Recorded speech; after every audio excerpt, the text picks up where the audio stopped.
Hey guys, welcome to another episode of the Ultimate Enchanting Series. Today I'm gonna be showing you the full course for the Enchanting Service. In this video, I welcome you to join the E-Team.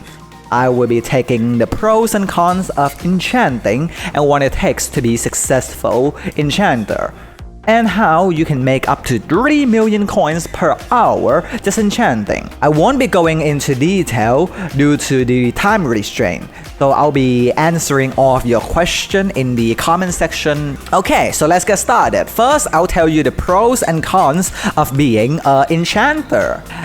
You can make a difference on Hypixel Skyblock by building trust with other players. It costs 60,000 coins to make a max book, and you can sell it on for 460,000 coins. This is a good example. Okay, here's the max book, good example. But it all depends on the anvil use. For me, my enchanting service, I will charge 500k per max book. So you're getting a net profit of 440,000 coins. It is a fast money making way, and I recommend if you make any less than 1 million coin per hour, this is what you should, strive to do. And the more you do it, the more coins you can get out of it.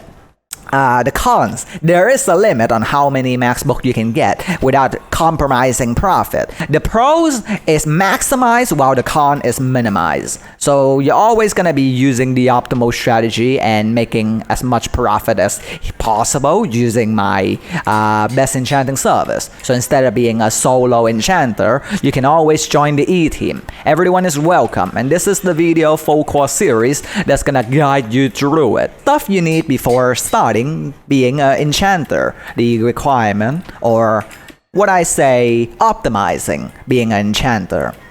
All the timestamp will be provided in the description of the YouTube video.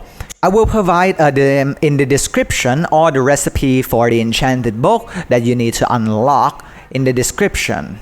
Okay, the recipe for it and the collection. Second part is you need an enchanting station. I already made a YouTube video a short YouTube video talking about how to make enchanting station, but this is what the enchanting station should look like. Moving on, the next thing you need is the gear. The gear that I recommend is lapis. You could get it by doing Slayer, but I'm not gonna go into detail between getting XP lapis armor versus doing Slayer or Zealot. Full lapis armor with a diamond pickaxe. If you are, mid-game to late game, or mid-game to late game, you can do experience 4, but if you cannot afford experience 4, you can go for experience 3 pickaxe. Fortune, a smelting touch is just like an extra bonus if you were to mine, like, let's say, lapis, diamond, or emerald. They really don't do much, but it does help when it comes to, maximizing your profit and time spent mining. You will also need an experience artifact. This is not essential, this is optional. It helps you speed it up.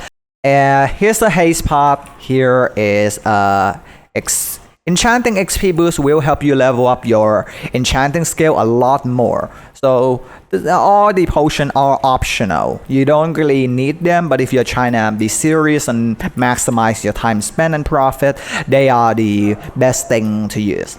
Hi, Future Eagle here, and while editing this video, I forgot to mention you also need a sugarcane farm for paper. Next is going to be the steps to being an E-Team enchanter. I'm only gonna go over the fundamental, the rules, and I'm not gonna go into detail like I stated before. So step 0 is the step before anything else.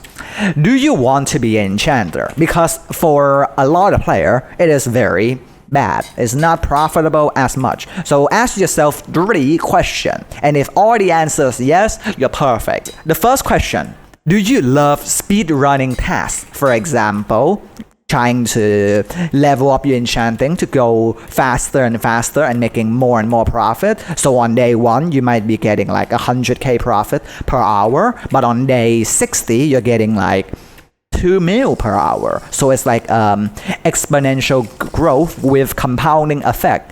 So compounding over time with the level and the amount of XP you get, it helps. If the answer is yes, great. The second question, do you have bad internet? Well, for some player like me, I live in Vietnam in Asia, so my internet connection isn't that good when it comes to try to PvE or PvP. So doing mundane tasks on my island reduces the risk of me losing coins.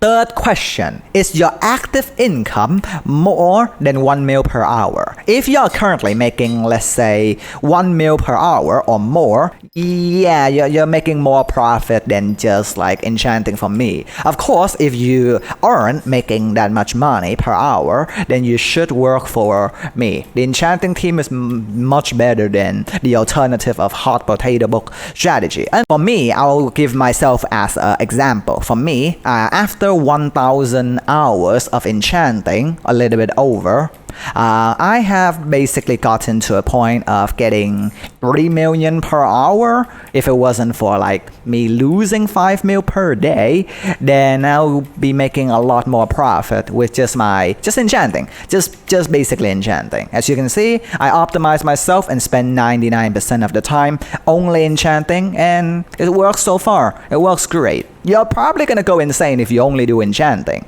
but that's why it's like a part-time thing if you were to be an enchanter or would be a E-team member.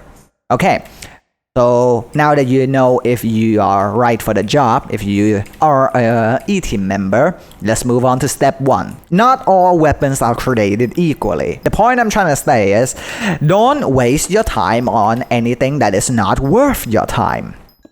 So, the time you spent is equivalent to, let's say, 6,000 per minute. I would say, using the hot potato book strategy, you're about 6,000 coin per minute. So, and with that logic, the cost of making a max book is 60,000 coin to max out, let's say, aspect of the end. It is worth it. But if you max out, let's say, Ember Rod, which costs 20,000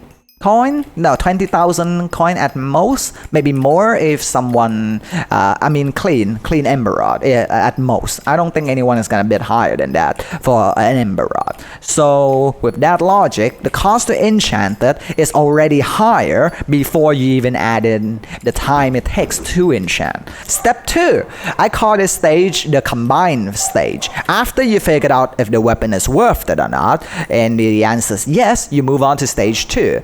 Stage 2, you collect the books. So in this stage, you have to get all the books prepared, all the books ready. And what books depends on what enchantment you're trying to get. So it differs from weapon to weapon. But here's a formula. Here is the underlying foundation, the core principle, the rules to build upon.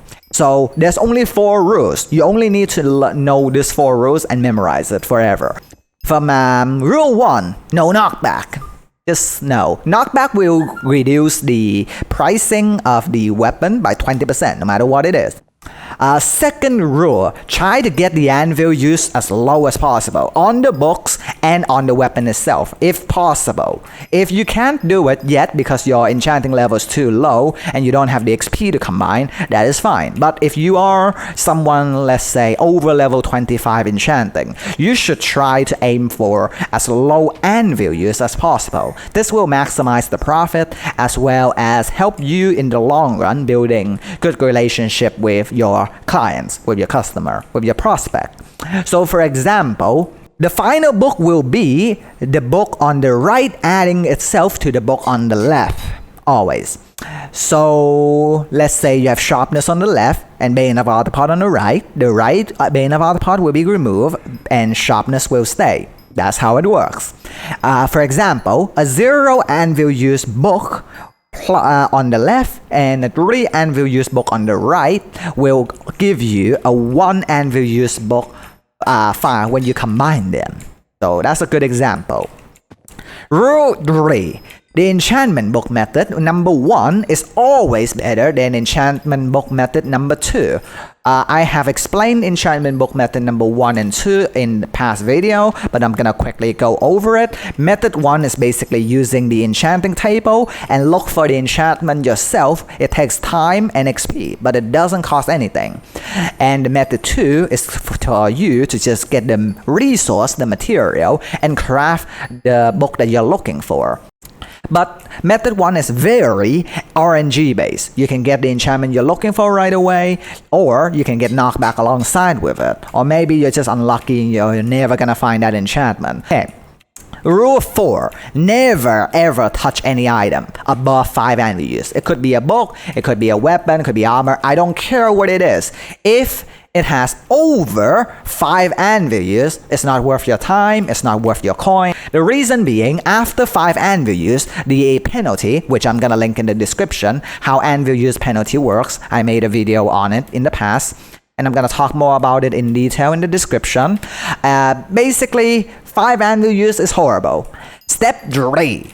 Applying the book. Put simply, you just need to get the experience to apply a max book that you have combined on step 2 to a weapon or an armor or anything. Just need to do that. This step is optional for other enchanter. For everyone else, yeah, you could just go and sell the max book on AH as it is for a quick buck, for a quick profit. But if you were to work for me for the E team, this is good for building trust and relationship with the customer, as well as leveling up your enchanting skill. You will have to apply the max book onto someone's weapon. Part 3 of the video.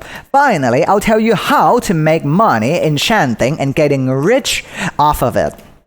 At the beginning stage, early game and mid-game, if you're not there yet, if you're not enchanting level 10 yet, this is what you should do. Set up an enchanting station, get a diamond pickaxe, enchant it, and then sell it up on auction house. Set the price as low as you can and put it up for 10 minutes.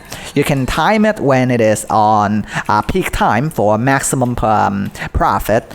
Level 60 enchanting table with a fortune. Look for fortune. Do not look for smelting touch. Okay, for mid-game, what you want to do is make max book. You have seen it before. What you want to do is make as much max book as possible. At the beginning, you're probably going to make 1 max book per hour, but when you're, let's say like me, level 37, you can make around 6 to 8 max book per hour if you use if you've been doing it a lot. The more you practice, the faster you can get it done. The more you do it, the better. And I'm doing 6 to 8 without using Grand XP potion to maximize the profit. But if you were to, let's say, don't care about maximizing profit, you can easily just use Grand XP bottle to get like 20, 30, 40, 50 max book per hour if you really want to, get your enchanting XP level up. The fastest way to get enchanting XP level, I'm going to explain it in detail in an upcoming future video. So check the link in the description for more information on that, as well as join my Discord for more. An E-team member has the benefit, the E-team member that works for me has the benefit of maximizing their profit and the time spent because I provide them with tools and access to tons and tons of data and a community of clients and people who need it. So the supply and demand is going to be very high for those who work for me and be a part of my E-team. Some just even more reason to join being an E-team. So you can just get guaranteed profit without any loss compared to you just put it up on auction house and hope that someone bid high on it. If you like the video, make sure to click that like button. If you haven't subscribed yet, subscribe for more news on Hypixel Skyblock Enchanting and more upcoming future content, and get notified whenever I go live on Twitch by following me.